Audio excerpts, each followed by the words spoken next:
Mego presents The Good, the Bad, and the Ugly Show.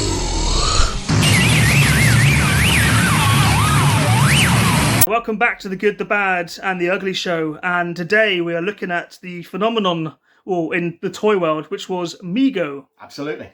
So yeah, remember Mego figures? Yes. Yeah, well, we're going to talk about them today. So I was lucky enough to get a copy of this book recently, which is the Mego Action Figure Toys Guide. And this is like a third edition, so there's been a few before it, and this one's probably the most recent edition of it. This is like the Holy Grail. The Holy Grail, the Bible of Mego. So we've got a few toys to show off today. I'm going to get my information from this book. I'm going to slightly cheat, because I can't be bothered to do any other research. Let's be honest. We didn't do the research, did we? But I know enough about it because I've been collecting like some of these toys on and off since I was actually about, I don't know, sort of 10 years old, I guess. So yeah, some history anyway. But yeah, it says in the book that Mego was founded by Mr. David Abrams in the early 1950s. Mego was best known as an importer of expensive rack toys and holiday novelties. While largely unknown to the general public, Mego found success with under $1 products that could be found in 5 and dime stores across America, as well as around the world. So, they were basically, as everyone knows, they were like a toy company. Yeah. But they started making their best kind of stuff, I think, in the 70s, early 70s. Yeah. They started off with things like... didn't they, you know? Yeah, they had things like Robin Hood and Knights in Armour and lots of like army type stuff. Yeah. Everybody starts with that, though. It's a good line to start. Yeah. And they moved into superheroes. So I guess that's the first one we're going to look at today is the... This is a Spider-Man from 1975. That's right. So the first line of Spider-Man toys or superhero toys was 1974, I think. And the Spider-Man I had as a child was also from that time. But this is a later one because this has another novelty to it. I'll just show here. It's got this black switch on the back, look. And when you press it, he does very little because you have to undo his top and bring his top right down to the waist so he can swing his arm around. So Spider-Man could only punch you if he was stripped to the waist. Which, if you remember the films, that's exactly what happens. Exactly what was. Yeah. Every time he strips down to the waist, he can fight. That's what gives him his power. That 1970s TV series got it spot on. That's damn right. So he's got a bit of a dodgy knee. There's like a knee pin missing, but you can buy. Everyone has a dodgy knee by this age. He's got a bit of arthritis in it, you know. I mean, he was born in 1975. Yeah, exactly. 76. So it's pretty good condition. I found this figure because I wanted my old one back, and obviously that's gone somewhere. I don't know. One of my mates' houses, attics or parents or something has that. So I had to buy this off eBay, and it's quite a good price I got for it. It's about 20 quid. I don't know, was I ripped off or did I pay a good price? No, I think you did all right. Yeah? Yeah. Probably. I've seen it for like 80, so I guess that's all right. There was obviously 12-inch figures of these made as well. And you can get Batman, Superman, Robin, the Human Torch. Yeah. A whole bunch of these. These are the fist-fighting action ones there, so they're slightly different. But you got the whole range in that as well. I think like for Mego, there was a lovely quaintness about the figure. Yeah, I think so. It was a fully posable figure. Yeah. And it was lovely. It just had a little bit of just a sort of otherworldly, like sort of 1950s charm about it. They do look good, don't they? Because the Batman and Robin had like the sort of oven mitt gloves on. Yeah. And you could get the Batmobile, the Batcave. I think out of all of them, that one probably, that and the Hulk survived the best because they only have like one item of clothing to put on. Yeah. Whereas the Batman had a sign that was like a sticker. Yeah. The bat symbol was a sticker, and that always came from. The same as Superman as well. I think that was a sticker as well. And some of them had cloaks and stuff, and that stuff always goes. You'll never find that complete, and that is the problem. I remember like my Superman, and I'm sure he was Amigo, and he was like one of the best figures that I ever had. He was really, really great. Like, it just, hours of fun. Hours of fun. And also they made tiny figures, well not tiny, sort of Star Wars sized figures as well, a little bit bigger maybe. Little plastic superheroes they made, and those I think some of the molds from those got reused by Toy Biz later on. Oh yes. Especially for like Batman and Robin, I'm sure that's exactly the same figure that was then repurposed. Yeah. I believe anyway, because obviously we're going to get onto the fact that Mego went out of business in the early 80s, and then they came back years later. They come back and made some amazing toys. Yeah. But for now, we'll just focus on some of the older ones I've got. Okay, so we'll move on next to Tom Baker. One of your faves, mate. One of my favourite. Well, one of my, as I said, not so much a holy grail because you can find them, but a must-have. But he's your favourite Doctor Who, though, definitely. Isn't So we'll bring him up. Regurgitate him. Close into the camera. There we go. Here he is. I won't say too much about Doctor Who because I've already done a video on him. So if you want to go back and have a look at that, then you can go back and see the video, the full video. But as I say, like again, items of clothing. When I bought him, he only came with the scarf, the waistcoat, and the shoes. And if you look at the waistcoat, it's sleeveless as well. Yeah. So it's like a weird tank top. Cutting corners. So, imagine him naked, just wearing the sleeveless top and the little shoes. That's probably why no one bid on it, and I managed to get it for £12. So I also found a shop that sold the hat separately, and other places I got the jacket and stuff from. So he's good. He just needs his sonic screwdriver now and his little necktie, and he would be complete. I think that's how they did it back in the day, though. They really cut corners, like. Yeah, if you didn't see it, if you didn't see it, you don't need it. I totally understand that. I mean, that's my philosophy anyway. But he was setting the trend, wasn't he? You know, he was setting the trend. Because tank tops were big in the 80s, and especially sleeveless. Frank Spencer. Yeah, he always wore them, didn't he? And Doctor Who as well. Yeah, it's all as I say. Later Doctor Who, Sylvester McCoy had a top a bit like that. So there we go. But that's enough about him anyway. And his entire toy line of what I didn't mention in the Tom Baker video is there's a giant robot figure as well. And my dad happens to have that, and that's an amazing toy. I'd like to get hold of that one day. That's the one you want, isn't it? One day. I mean, you know, these things are as they are. Anyway, we're going to move on to a different type of toy now. Right, so that brings us on to, let's see if we can bring it up to the camera. This is the giant Acro Year made as part of the Micronauts world. Yeah. So I think they started in about 1975 or 76. This is a 1977 one. I believe this was on the second wave that came out. These were amazing toys. The early ones were like robots that were held, their arms and legs were held in by magnets, so little magnetic balls, so you could take their arms and legs off. Yeah. They also fired rockets out of their chest. Right. And also these ones have little tiny rockets that fire out. I mean, these are the things that like parents fear the most. Yes. Because these are the things that are going to shoot right up a child's nose. Yeah. I did have this guy assembled on my shelf, and I was dusting the shelf one day and taking these things down, and I moved something, and one of the toys fell on this robot, and he fired one of his rockets. Wow. It took me 3 days to find it because it went shot off across the room. So you don't want to upset them because they shoot their load if you piss them off. They do. As we all do. As we all do. Out of frustration. Yeah. So here you go. It's just 5 different toys in one. You can make 2 robots and 2 space vehicles as well as the giant robot. This was kind of a precursor to the Transformers and stuff like that, wasn't it? Yep. Interchangeable with the complete line of Aquanauts. So here is something that dispels a slight myth.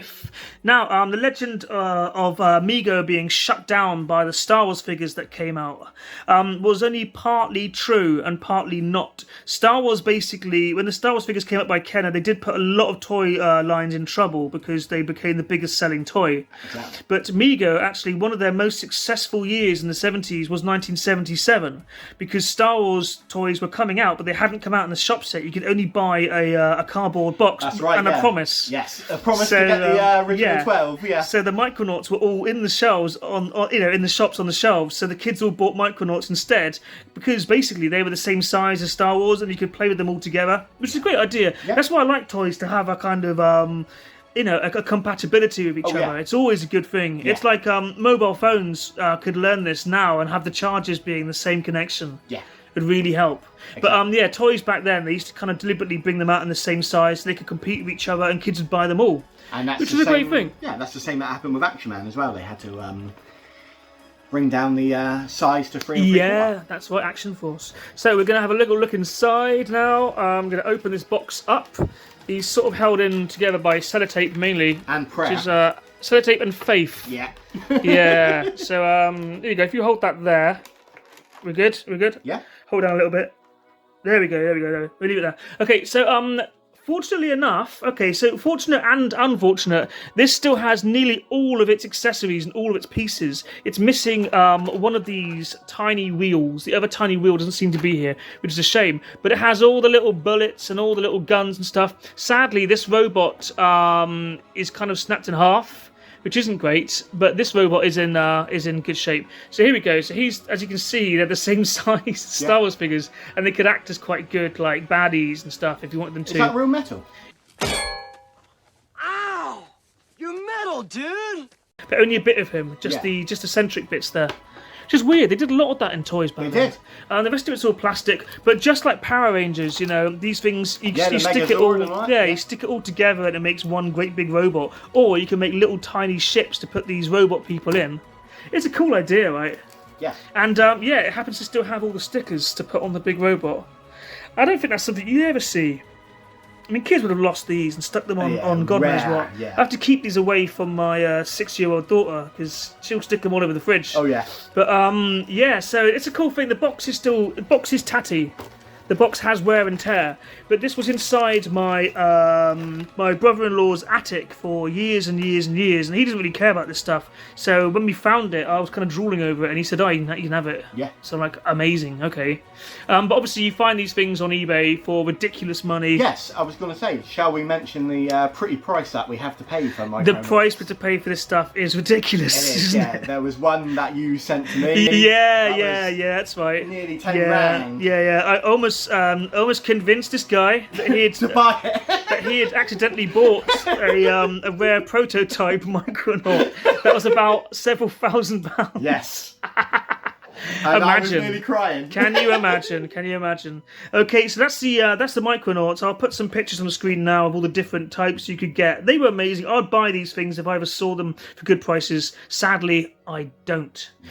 So I guess now we'll move on to the black hole. Okay, so there's not a lot of black hole stuff I have. I have one toy, which is this guy, and he's kind of broken.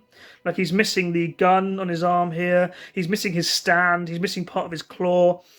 The weird thing is with these, the legs come out and then the head goes down, or the head doesn't go down till the legs are back in. Something like that, but the head's really weird on these toys. Yeah. It's a strange figure. It's quite a good one, though. And the film was good as well. Anthony Perkins and...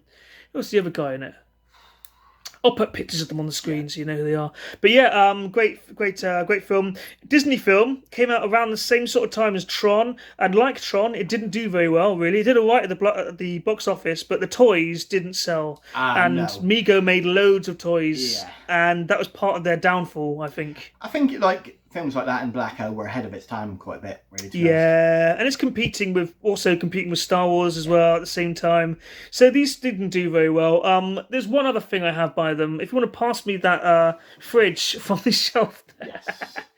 So a while ago, I did a little video about how I'd found this toy fridge in a box of stuff from my childhood.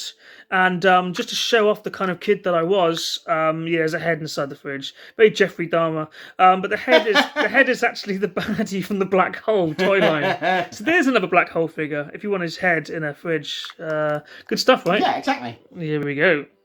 This is a line for close to my heart. Yeah. This is Buck Rogers' Twiggy. Or Twiggy. Who was it? Twiggy or Twinkie? I don't know. It was like... He moves at the chest, look. He's got good articulation. And he's still got his sticker. And his arms move. So, Buck Rogers, tell me stuff. I don't really know it. I'm not really familiar. It was cashing in on the success of Star Wars like so many others did. I think it ran for 2 seasons. And the first... It was a made-for-TV movie at first, and that was quite a good TV movie, to be honest. And then they made a series out of it, and it was very sort of Star Wars meets Saturday Night Fever.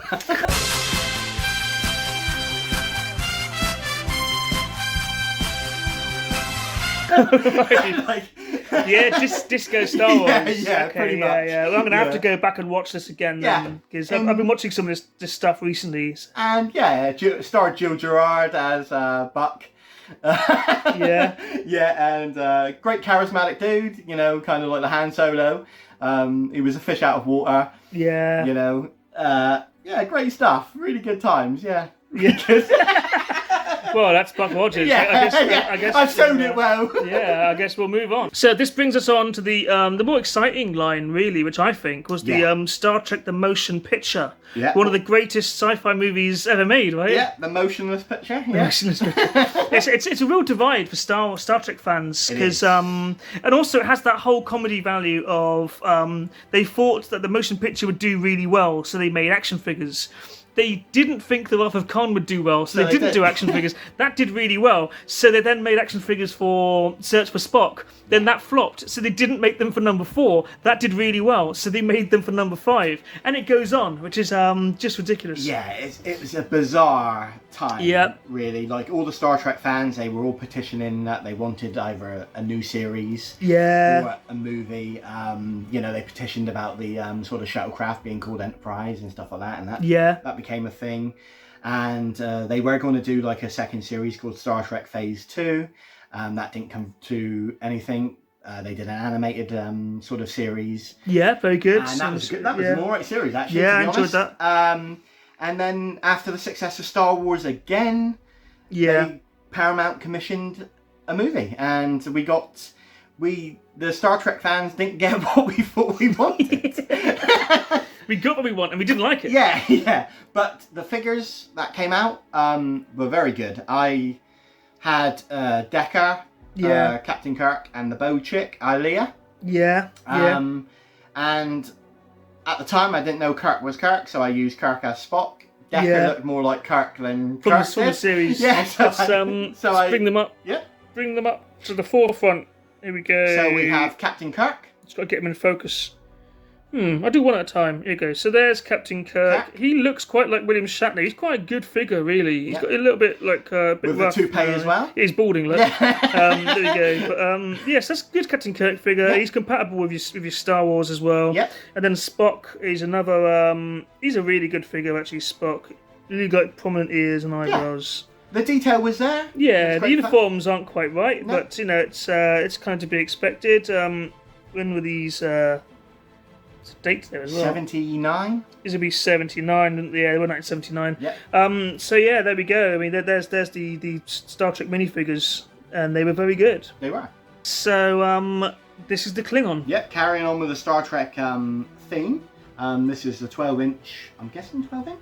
Yeah, 12-inch. Yeah. Klingon from the Star Trek: The Motion Picture, and as you can see, it was a very big redesign of the Klingons from the original TV show.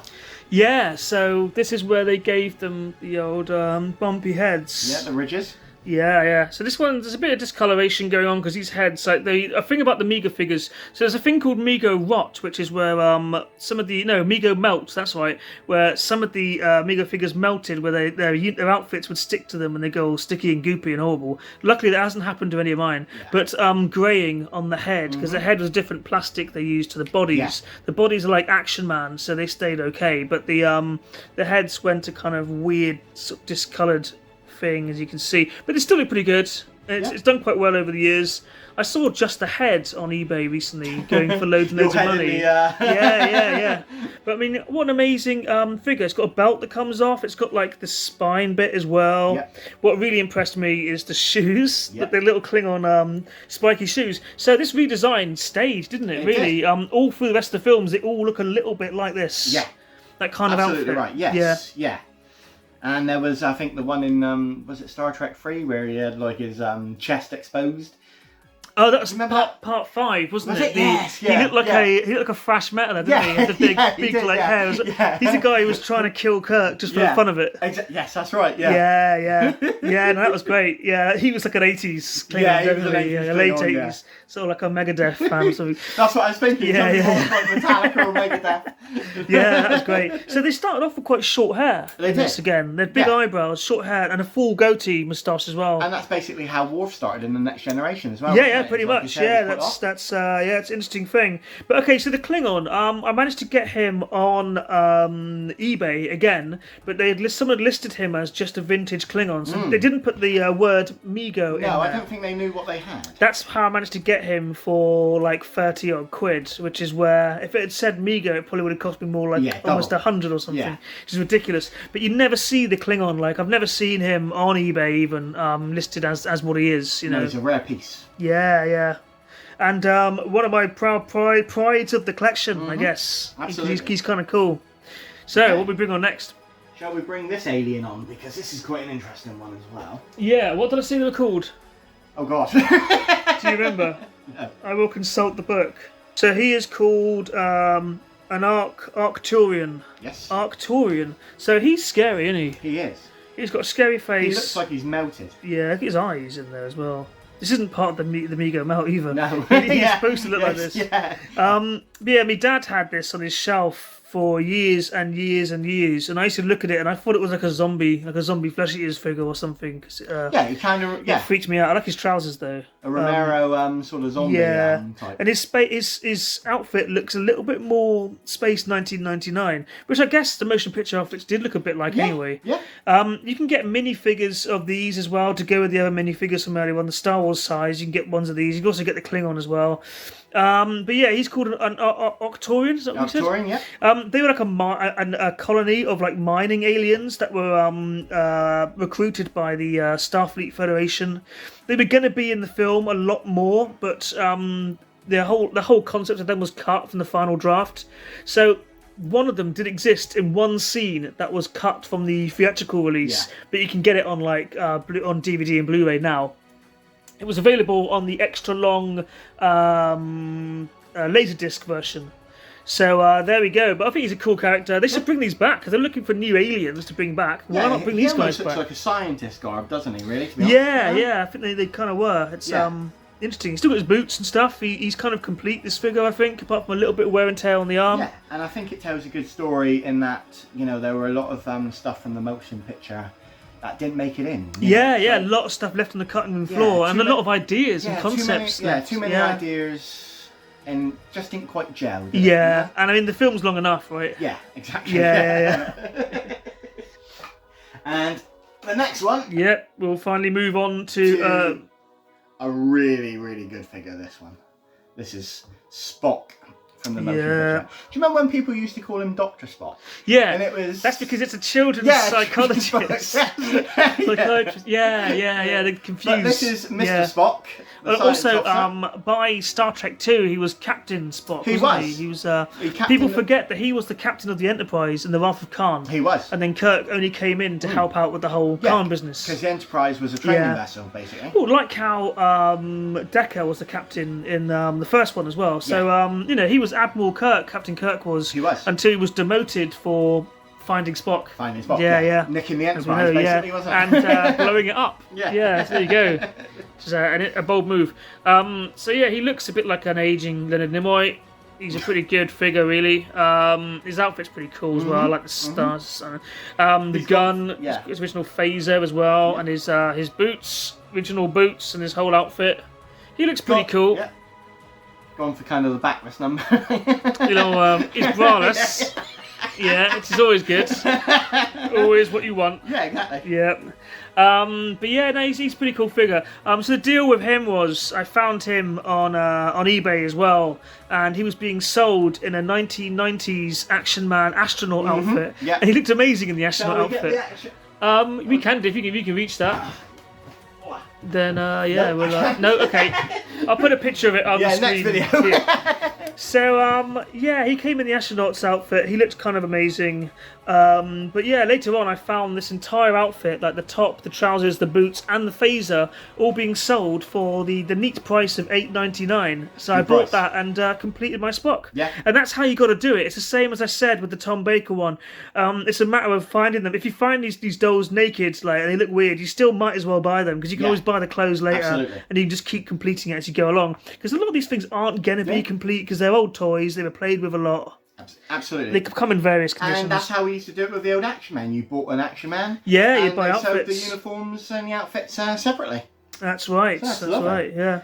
So there we go. So obviously a few years later, you'll see Next Generation and original figures that you'll confuse with Mego figures because Playmates, who made the Next Generation figures, they decided to go down this line as well. Playmates went for it with the sort of Star Trek line. They made every character. Yeah. We can focus on him finally. So he's the alien from the pilot episode titled Nicolas Cage. Yeah. Yeah. Not the bees. He's a Talosian. Talosian. There we go. And he's even comes with the little. You can't really see it, but there's a little screen which is like his little viewer on the wall in the episode, which I think is amazing. Yeah, and these were famously played by women in the episode. Yeah, they were played by women, which is great, and they had like weird alien voices dubbed on. Yeah. The Cage, actually a really good episode as well. One of my favourites. Jeffrey Hunter. Yeah, that's right, Captain Pike. But yeah, so you'll find these things unboxed, and you'll probably think they're Mego figures, but they're not. No. So it makes it even more confusing when you're trying to collect these things. Made in the style of Mego. I could not tell, and he also looks very similar to the black and white alien toy that Mego put out from the it's called the Twilight Zone. That's right. But that was a modern figure, and we'll get onto modern Mego in a minute. So there we go. So they tried to replicate that stuff before Mego came back. So we might as well add now that after the in the early 80s, Mego went bankrupt, and the guy who was in charge of Mego at the time, he was involved in some shady business where he was doing a lot of embezzling, I guess. Yeah. And I think he did time for that as well, I believe. But he came back. He's now become a bit more of a celebrity again on series like The Toys That Made Us. But basically, Mego are back, and they're making really cool figures again. They're back. They're better than ever, to be honest. We'll show one off now. We'll show off the Spock from Star Trek 2. The Wrath of Khan. The Wrath of Khan. So this is a really cool figure because he does that. Yeah. He's not in great focus. He is now. And obviously, the whole Wrath of Khan business with all the uniform was cool. He's got his phaser, which also look amazing compared to the original ones, and the little thing there. Communicator. That's it. I'm not very good at communication. Yeah. But he looks good as well. He looks very decent, yeah. He's a good one. They've obviously made hundreds of these now. You can get Star Trek from all different ages and series and all that stuff. Remade the superheroes as well. And they remade them. Yeah. They also did they did loads of recreations. But you can also get horror figures. You can get Freddy Krueger. You can get Frankenstein. Yeah. Universal monsters, the Hammer monsters as well. All the Hammer films, and other companies as well, like Biff Bang Pow made some really cool reproductions of Doctor Who and all that stuff. You can also get reproductions of the Space 1999 figures. And just loads of really cool stuff. But it's all thanks to the original Mego figures that started the trend off by making sort of doll versions. Yeah. I don't mean dolls as in visible. Yeah. I mean actually as in dollies. But versions of these cool iconic things from TV series. Obviously they started off with Happy Days and that stuff TV as well. series that you wouldn't think of as well, like the Love Boat. The Love Boat, and Dukes of Hazzard and Three's Company, yeah. The Waltons. The Waltons, They also made amazing Wizard of Oz figures as well, So Mego are responsible for all these kind of this callback that I really love anyway. Yeah. I love the fact that they still look like the old Mego figure. They haven't done over the top. No, it's paying homage to the past. The NECA thing looks damn good, but it's way over the top, and the price matches the detail. But you look at the NECA and Turtles, and they're amazing. terrific, they are amazing. So move on to the other modern Mego figure that I happen to have. Okay, another Star Trek figure.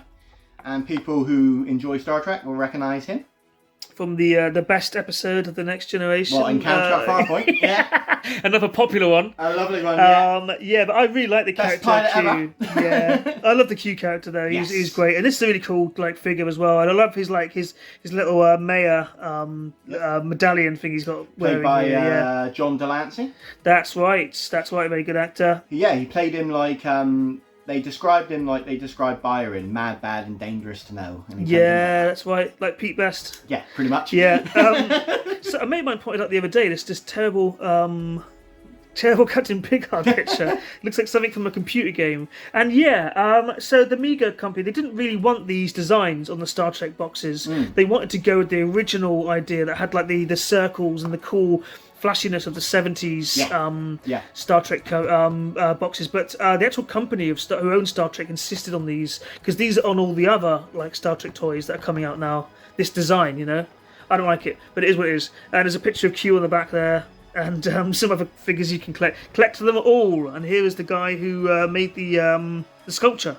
So there we go. So they're going all out now, Amiga, and I recommend buying them. I will buy more in the future when I see them for the right price and stuff, because that's kind of what I go with, really. Yeah.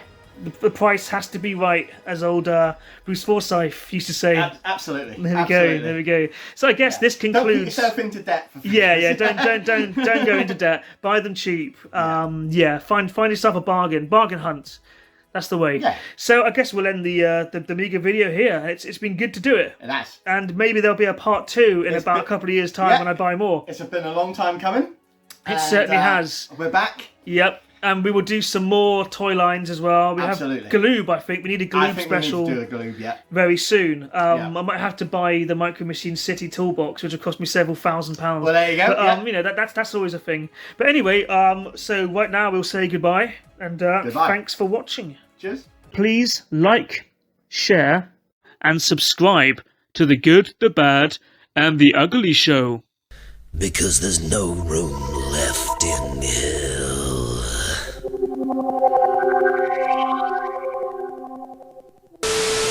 A great new game from Mego.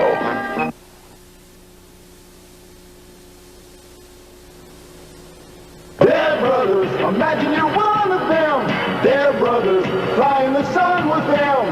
They're brothers, fly. The Dare Brothers Fly Glider. You control it. You adjust the flight path. Complete with 2 Dare Brother action figures and long-distance launcher. They're brothers, imagine you're one of them. They're brothers, flying the sun with them. They're brothers. Dare Brothers Fly Glider with long-distance launcher and the Dare Brothers.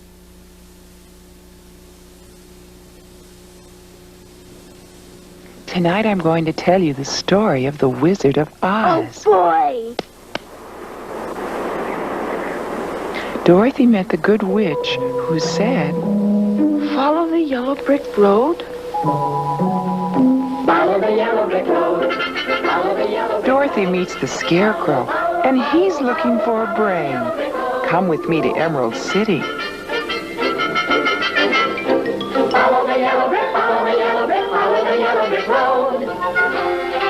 Soon they came upon the Tin Woodsman, and he wanted a heart. The wonderful Wizard of Oz. You'll find he is a whiz of a whiz, if ever a whiz there was.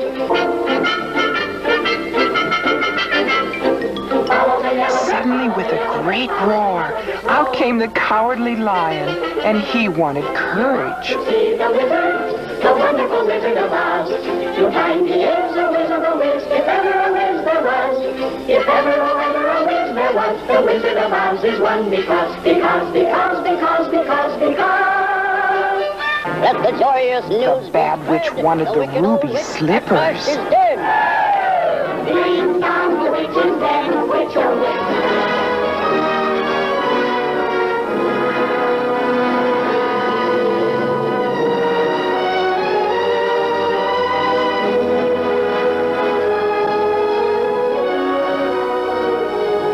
Welcome to Emerald City, said the wizard. He told them that they all had what they were looking for, and to search inside themselves. And the Scarecrow got a brain. And the Woodsman got a heart.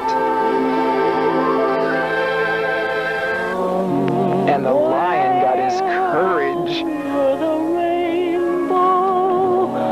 And Dorothy got back to Kansas.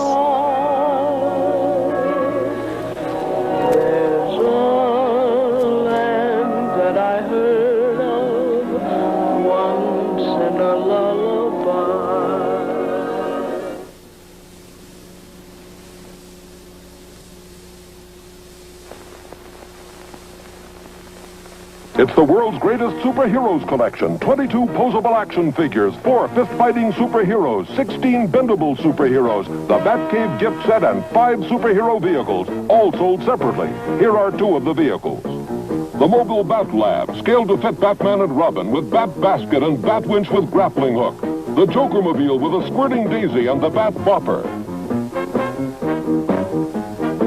The Mobile Bat Lab, world's greatest superhero figures and Joker-mobile, each sold separately from Mego.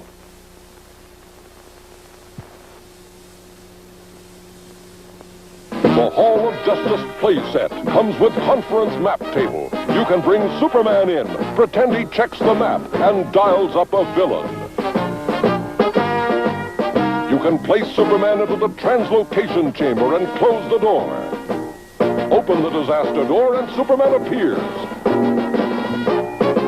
Imagine you return him to the Hall of Justice. The Hall of Justice playset from the world's greatest superhero collection.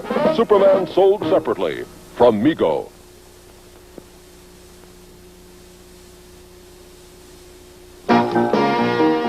Batman here. I heard your signal, Robin. What's up? It's the Joker. I found his hiding place. Let's surround him. Okay. Give directions on the backwards. It's the Batman and Robin Batcoders that let you talk and receive like a real walkie-talkie. I'm in position. When I press the danger signal, charge. I got your signal. Let's go. Come on out, Joker. And no tricks. That's good. That's good. The Batman and Robin Batcoders with fold-up antenna, alarm button, and danger signal. It's by Mego.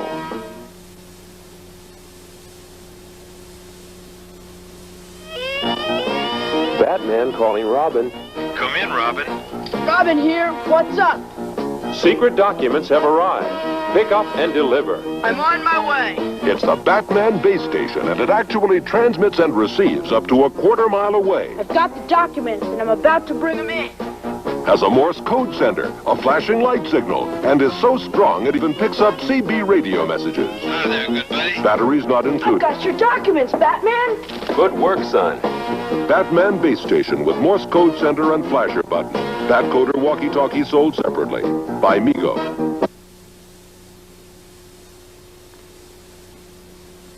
Let's act out the comics. I'll be Batman. I'm Robin, the Penguin. It's the official Bat Recorder that lets you act out Batman on tape. Batteries not included. The Penguin has got Gotham City stuck in a deep freeze. Holy frostbite. Got you this time, Batman. We'll see about this. How? Bang! Yelling! Crash! Bang! Come on, play back. The real fun starts when it plays back your voices loud and clear. Stuck in a deep... Man, you sound like a smoke. Bat Recorder comes with cassette, plays Batman theme on one side, lets you record on the other by Mego.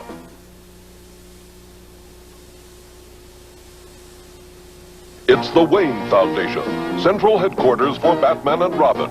3 floors of crime-fighting equipment, plus a penthouse. There's a fully equipped communication center, a computer laboratory, Batman's trophy case, a working elevator, a crime laboratory, and more surprises than even the Joker can dream up.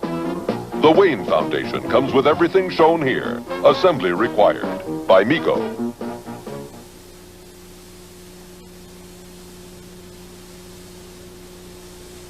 She's a naval officer. They've captured Major Trevor. But when danger threatens, you can turn her into Wonder Woman. All the world is waiting for you. It's Wonder Woman's Paradise Island playset with Queen Hippolyte. In your satin tights, fighting Her arch rival, the beautiful Nubia. There's Wonder Woman's throne with a secret compartment for her brush and comb. A clothes closet. And collapsible walls. Now the world is ready for you. When you put her on the spinner, she knocks down the palace. Make a haunted dove. Only you know Wonder Woman's identity. And I'll never tell. Wonder Woman Paradise Island playset. Wonder Woman and all other dolls sold separately by Mego.